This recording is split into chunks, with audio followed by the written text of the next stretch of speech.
Voter తీర్పును 2-3 గంటల్లో చెప్పే ఈవీఎంలను ట్యాంపర్ చేస్తున్నారా? ఓటర్ ఎవరికి ఓటేసినా పడాల్సిన వారికే ఓటు పడుతుందా? విపక్షాలది మాత్రం ఇదే వాదన. ఈవీఎంలు వద్దే వద్దు, పేపర్ బ్యాలెటే కావాలని కాంగ్రెస్తో పాటు ప్రతిపక్షాలు ఒక్క మాటగా చెప్తున్నాయి. ఈవీఎం ట్యాంపరింగ్ని 72 గంటల్లో నిరూపిస్తానన్నారు ఢిల్లీ సీఎం కేజ్రీవాల్. అధికార బీజేపీ మాత్రం ఈ వాదనకి గట్టి కౌంటర్ ఇస్తోంది.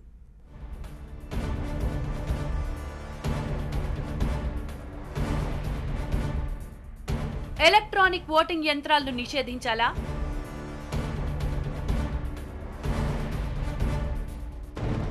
ఈవీఎంలలో లోటుపాట్లు సహజమేనా?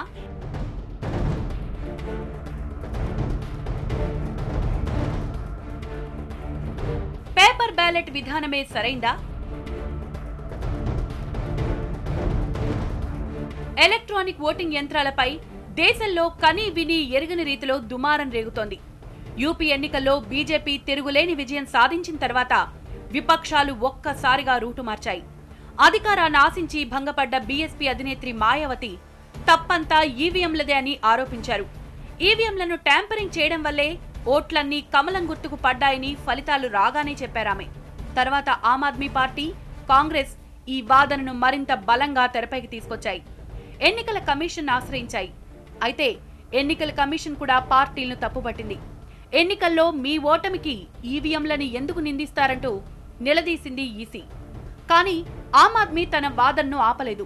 త్వరలో జరిగే ఢిల్లీ మున్సిపల్ కార్పొరేషన్ ఎన్నికల కోసం యూపీ నుంచి ఈవీఎంలను తెప్పించారని ఆరోపించారాయన. వాస్తవానికి ఈవీఎంలను ఒకసారి వాడిన తర్వాత 45 రోజుల దాకా వాడకూడదని చెప్తున్నారు ఢిల్లీ సీఎం. అవే ఈవీఎంలను వాడాల్సిన అవసరం ఏమొచ్చిందన్నది ఎన్నికల సంఘానికి కేజ్రీవాల్ సూటి ప్రశ్న. అందుకే ఆయన పేపర్ బ్యాలెట్ కావాలని డిమాండ్ చేస్తున్నారు. ఆమ్ ఆద్మీతో పాటు కాంగ్రెస్ కూడా బ్యాలెట్ పేపర్లే కావాలంటోంది. ఈవీఎంలతో సమస్య ఉందని భావిస్తున్నప్పుడు పాత పద్ధతికి వెళ్లడంలో తప్పు లేదన్నది కాంగ్రెస్ వాదన. ఈ మేరకు ఢిల్లీ ఎన్నికల సంఘం ముందు కాంగ్రెస్, ఆమ్ ఆద్మీ ఈ డిమాండ్లుంచాయి. Arvind Kejriwal ji's demand, Delhi Congress President Shri Ajay Makanji, we had demanded and also written to the State Election Commissioner to hold the MCD election through ballot paper. Because the elections are the most important procedure in democracy.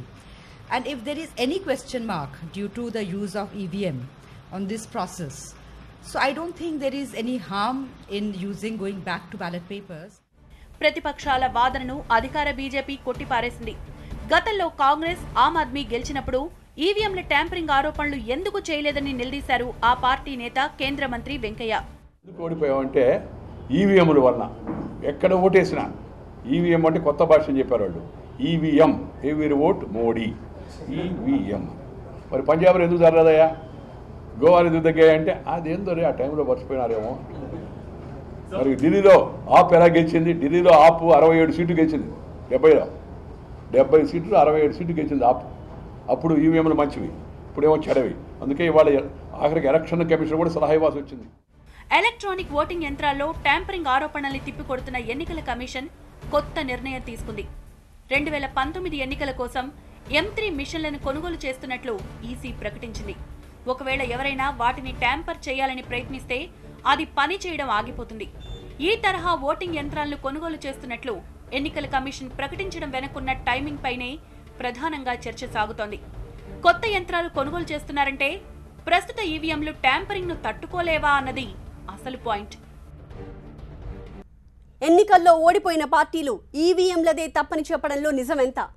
రాజకీయ పార్టీల అభ్యంతరాలను ప్రతిసారి ఎన్నికల commission తోసిపుచ్చడం ఎంతవరకు సమంజసం? గత 17 ఏళ్లుగా ఇదే తంతు కొనసాగుతోంది.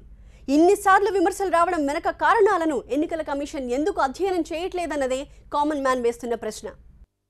మన దేశంలో 1999 నుంచి ఎలక్ట్రానిక్ ఓటింగ్ యంత్రాలను పోలింగ్ కోసం వాడుతున్నారు. ఎన్నికల్లో ఓటమి పాలైన నేతలు ఈవీఎంలతో ట్యాంపరింగ్ జరిగిందని ఆరోపించిన సందర్భాలున్నాయి. పంజాబ్ కాంగ్రెస్ నాయకుడు, ప్రస్తుత ఆ రాష్ట్ర సీఎం అమరీందర్ సింగ్, తమిళనాడు దివంగత ముఖ్యమంత్రి జయలలిత, తెలుగుదేశం పార్టీ అధ్యక్షుడు చంద్రబాబు గతంలో ఈవీఎంలపై అనుమానాలు వ్యక్తం చేశారు. తాజాగా బీఎస్పీ అధినేత్రి మాయావతి, అరవింద్ కేజ్రీవాల్తో పాటు కాంగ్రెస్ నేతలు కూడా ఈవీఎంలను టార్గెట్ చేశారు. అయితే ఎన్నికల్లో ఓడిపోయినప్పుడు రాజకీయ పార్టీల నేతలు ఈవీఎంలపై ఎందుకు నిందలు మోపుతారని మేధావులు అడిగే సూటి ప్రశ్న. వాస్తవానికి ఈవీఎంల ట్యాంపర్ ఆరోపణలను గతంలో సుప్రీంకోర్టు పలుమార్లు కొట్టేసింది. ఎన్నికల సంఘం కూడా ఈ ఆరోపణలు పదే పదే తప్పుబడుతోంది. మరోవైపు కొన్ని యంత్రాల్లో సాంకేతిక లోపాలు ఉంటే ఉండొచ్చేమో గానీ ట్యాంపరింగ్ అసాధ్యమనే వాదనలు వినిపిస్తున్నాయి. ఎక్కడన్నా పొరపాటు జరగచ్చు, లేకపోతే మానవ నిర్మితమైన యంత్రాలు కాబట్టి యంత్రాల లోపాలు కూడా ఉండొచ్చు. కానీ చాలా చెక్స్ అండ్ బ్యాలెన్సెస్ ఉన్నాయి. అంటే మీకు ఎన్నికల అధికారుల దగ్గర నుంచి, ట్రెజరీ దగ్గర నుంచి, పోలీస్ అధికారుల దగ్గర నుంచి, ఉత్పత్తి చేసినటువంటి సంస్థ దగ్గర నుంచి, మీ పార్టీల ఏజెంట్లు బహిరంగంగా అక్కడ పోలింగ్ బూత్ల దగ్గర నుంచి ఇంతమంది ఇన్ని చోట్ల కుట్రలు పన్ని పోలింగ్ జరగదు. అయినప్పటికి కూడా ఆ భయాందోళన లేకుండా చేసే బాధ్యత ఎన్నికల సంఘానికి ఉన్నది. ఎలక్ట్రానిక్ ఓటింగ్ యంత్రాలను భారత్ ఇప్పటిదాకా సమర్థిస్తూ వచ్చింది. కానీ ఇప్పటికీ అమెరికాలో పేపర్ బ్యాలెట్నే వాడుతున్నారు. యూరప్ ఖండంలోని జర్మనీ, నెదర్లాండ్స్తో పాటు 5 దేశాలు ఈవీఎంలకు గుడ్ బై చెప్పి పేపర్ బ్యాలెట్కు వెళ్లాయి. ఈ పరిస్థితుల్లో వేగంగా ఎన్నికలు నిర్వహించడం కన్నా పారదర్శకతకు పెద్దపీట వేయాలని పరిశీలకులు సూచిస్తున్నారు. ఎన్నికల ప్రక్రియ అనేటువంటిది పారదర్శకంగా జరగాలి.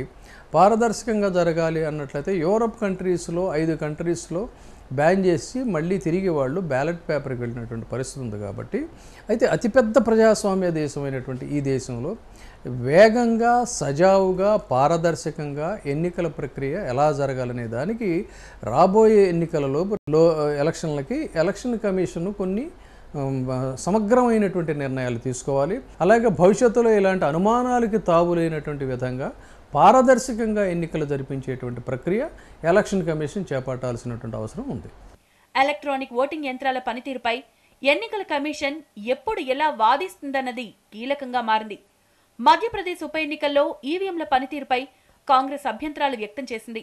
ఇటువంటప్పుడు ఈవీఎంలపై సందేహాలు నివృత్తి చేయాల్సిన బాధ్యత మాత్రం ఎన్నికల సంఘంపైనే ఉంది.